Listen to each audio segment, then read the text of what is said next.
Welcome to the LongBox Paradox, episode 36.5. Going over the releases for August 21st, 2019. So this is a list of what's coming out, kind of what I'm interested in that's coming out. Some stuff I might not be in love with, but I know people might be interested in. So going to start out right away with Image Comics. Criminal Number 7 by Sean Phillips and Brubaker. Interesting series. If you haven't read it, go back and pick it up if you like crime noir, pulp type books. Really interesting. Again, you can kind of pick it up without knowing some of the past stuff and be able to follow along. Also out, Excellence Number 4. I'm liking the A cover by Randolph better than the Visions of Excellence cover. Just really digging this series. It's better than I thought it would be, and it's caught my interest, and actually every issue's kind of gotten a little bit better. Fair Lady Number 5, the A cover by Saliba is the one I'm looking at. Still keeping my interest. I'm not totally in love with it, but it's not bad. Probably making no sense with how I describe that, but it's just enough to keep me interested. Middle West Number 10, this series, Scotty Young is kind of working out as a writer, and he's getting better as it goes on. Great series. Pick it up. Pick up the first trade if you haven't been reading. Really, really damn good. We have Ride Burning Desire Number 3 of 5. The A cover is the one I'm looking at. Pretty messed up series. A little bit of everything in it. Worth picking up, or even at this point maybe trade weight. You should be able to pick up the pack issues if you haven't been reading, fairly cheap. We have the Saga Compendium, Volume 1. I can't say enough good things about this series. Pick it up, buy it, don't hesitate. It's fantastic. We also have Snot Girl Number 14. I am liking the cover A by Leslie Hung over the B cover by O'Malley. Just my own preference. And then a book that I don't normally read, Weatherman Volume 2 Number 3 is out. But the C cover by Stephanie Hans is just absolutely fantastic, and I can't not pick it up. Totally worth it, 100%. Going on to Dark Horse Comics, and for me, it starts and ends with Alien Rescue Number 2. I'm loving Zula and Amanda Ripley. This is the Alien series that's really caught my... Well, actually, the last one. Zula and Amanda Ripley have caught my fascination with it, and you always hear about Amanda Ripley kind of in passing in some of the other stories. Really, really liking it. Also, we have Last Stop on the Red Line. If you watch some of my past reviews, I liked number 1, and number 2 to me was a letdown. So we'll see what number 3 is going to be. I'm not holding out hope that it's going to improve, but I'm willing to give it a chance. A new series, Strayed, number 1 of 5 comes out. It has Juan Doe on art and written by Carlos Giffoni. Juan Doe is on the A cover and the B is by Dustin Wynn. I actually like both covers. I'm kind of curious to see what this series is going to be. We also have from IDW Publishing Canto number 1, third printing. Canto number 2, second printing. Canto number 3 coming out, and that's about it for IDW. That's really catching my interest, and Canto has been fairly hot. Moving on to DC Comics, more of the Year of the Villain cardstock covers, and with the first one right off the bat is a pretty fantastic one, Aquaman number 51 and Josh Middleton cover. Just fantastic. We have Batman number 232 facsimile edition. It is the first Ra's al Ghul, and I really don't have the money to buy the original issue, and I've only had trades, so I probably am going to pick this up. And moving on to something that probably most people are tired of hearing me talk about or drone on about. Batman number 77 comes out. The Year of the Villain cover is by Clayton Crane. And I'm going to be honest here, I think it's possibly one of the worst covers I've seen Crane do. It's very basic, it's plain, there's just no pop to it, and it's a little disappointing. Also, the regular cover by Tony Daniel also kind of is not fantastic. Gotham Girl and Flashpoint Batman. Maybe this is the issue they turn it around. I doubt it, but Morbid Curiosity is going to keep me going on this. Black Mask, Year of the Villain #1 comes out. It kind of looks like Black Mask's mask has a little metallic hint to it, and I'm not sure if I love that, but it's a Mitch Gerard's cover, written by Tom Taylor and art by Cully Hammer. Black Mask is a villain I grew to love during Under the Red Hood. Just kind of written funny, and I kind of dug it. We got Lucifer #11, been fairly good. Nightwing #63, this is the Year of the Villain cover, and it is by Warren Lau, and it's the Nightwing that I used to love, not Rick Grayson. Yeah, I'm still annoyed by that. Pearl #12 comes out. Pearl's been a very steady title. Bendis, he writes these characters great in these type of books, and no exception here. Pearl Tanaka is just fantastic. Superman Year 1, #2 of 3. There's a Frank Miller cover and a John Romita Jr. cover. I kind of like the Romita Jr. cover better, but I will pick up the Frank cover just because I'm a stan for Frank Miller.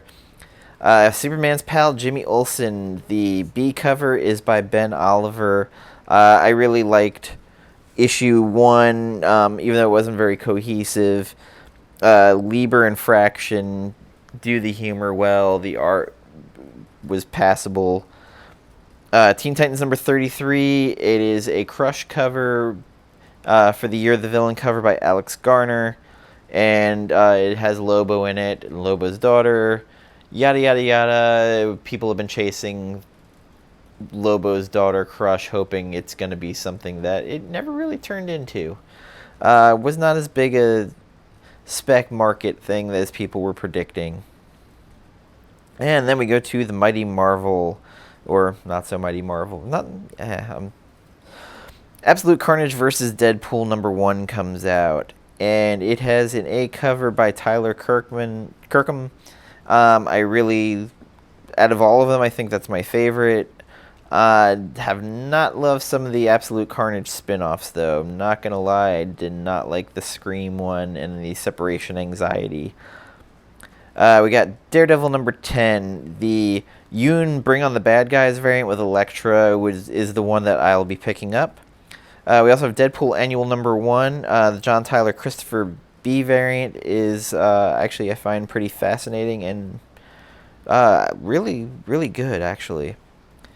Death's Head #2, I don't even know what to think about this series. I read issue 1, and I did not love it, and I liked the character of Death's Head in the past. This just did not work for me very well. Fearless #2 is out, and just straight up the Jenny Friesen connecting variant is the one to get. Just gorgeous. Ghost Spider #1. What are we, 4 years now? 5 years? We've had 3 relaunches of Spider-Gwen. Yeah, it's just far, far too many too soon. We have Guardians of the Galaxy #8. Enoch Lee Bring on the Bad Guys variant, and I always liked the character of Black Swan from the Hickman run, and really, really digging this. History of the Marvel Universe #2. The B variant by Javier, well, yeah, the cover by Javier Rodriguez is one that I really like. The A cover is by Steve McNiven, and actually the McNiven actually is pretty damn good. That might be the one I have to go to. House of X #2, second printing Laraz variant. Magnificent Miss Marvel number 6. I feel like the series is kind of stuck in place. Like, it just doesn't feel like it's going anywhere lately. I love the character still, but just something feels like it's missing in it.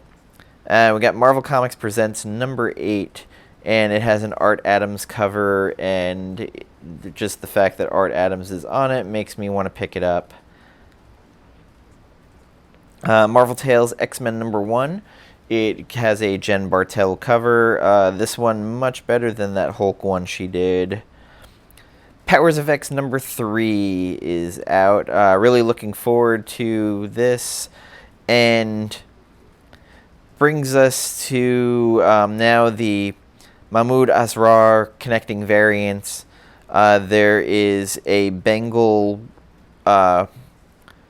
White Queen character decades variant. I kind of like Scotty Young, of course, Dustin Weaver, John Tyler Christopher.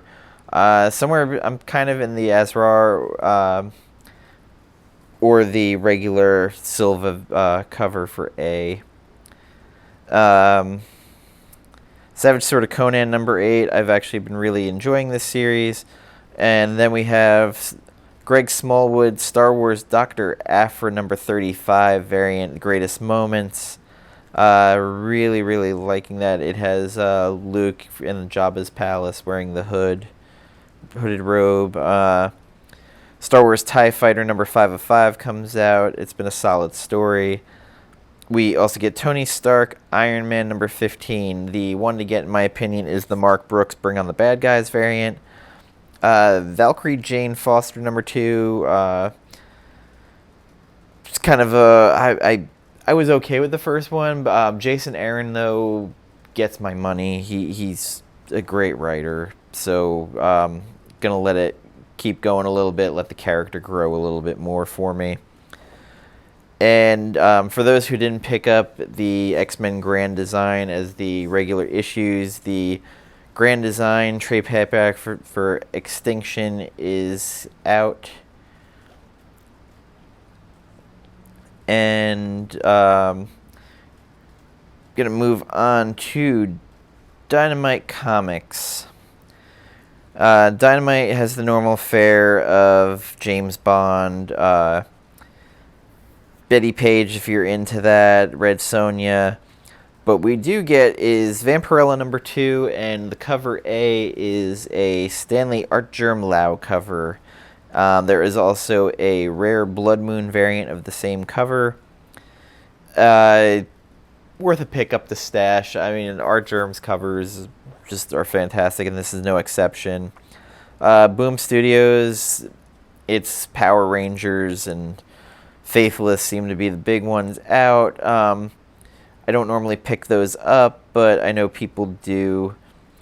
And now for the indie comics. Blade Runner 2019, I liked issue 1 enough that I'm willing to stay on this, even if it doesn't have a Art Germ cover this time. We also have Psylords number 3, and the Rod Rice cover is the one that I am looking at for that one. Outside of that, not a whole lot more really worth talking about. So it's going to be a fairly decent week. Nothing outside of Powers of X that I feel like you have to pick up. It might be the kind of week where you pick up something you don't normally pick up to, try something new.